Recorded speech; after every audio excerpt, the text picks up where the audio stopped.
नमस्कार. स्वराज्य मराठीमध्ये आपले स्वागत. पाहूया सविस्तर बातमी. साहेब, पुणे जिल्ह्यामध्ये 2 राष्ट्रवादी एकत्र येऊन एकाच जिल्ह्यावर तसं आमचं गडीवरून चिन्हगणन झालेलं आहे. दोन्ही राष्ट्रवादी केवळ चिन्ह मिळवते. आता मी ते उद्या सांगतो. आता 3 वाढवून घेतली. जिल्हा परिषद आणि पंचायत समितीच्या निवडणुका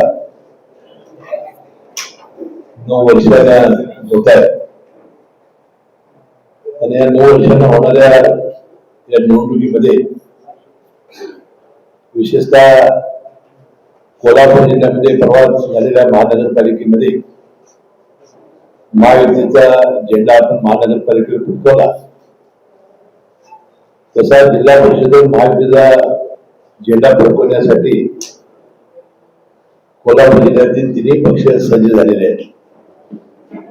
कागद तालुक्यामध्ये राष्ट्रवादी काँग्रेस पक्ष आणि भारतीय जनता पक्ष यांची युती झाली आणि त्यामध्ये आमचे प्रामुख्यानं 3 या तालुक्यामध्ये गट आहेत.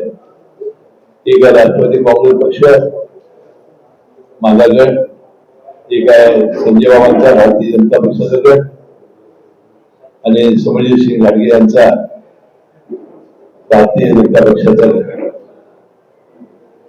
आता या निवडणुकीत आम्ही तिघे कसं एकत्र आलो आणि राहिलेल्या मित्राला का घेतलं नाही हा साहजिकच प्रश्न आपण विचारणार.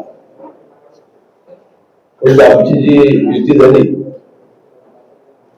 त्यामध्ये कागद तालुक्याचं जे आपण राहिलेलं विकासाचं सर्व काम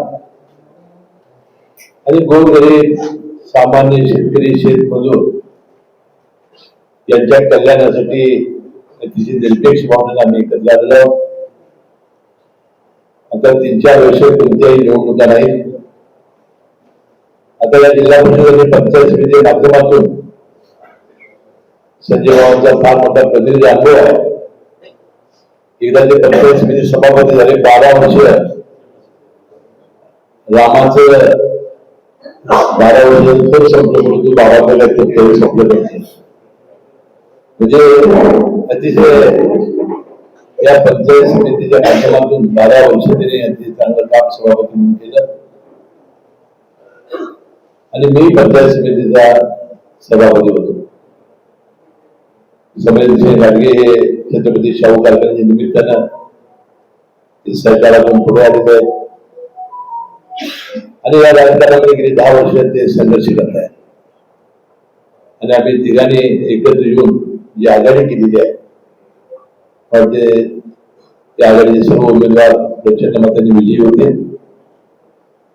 पंचायत समितीचा सभापती हा महायुतीचा होईल आणि तिघे मिळून आम्ही या तालुक्याच्या विकासासाठी आणि या गोरगरिबांच्या उद्धारासाठी प्रयत्न करत आहोत असा विश्वास मी व्यक्त करतो. मला बाबा आपलं मनोगत व्यक्त करतील, मग समजदारी करतील आणि मग काही प्रश्नांची उत्तर.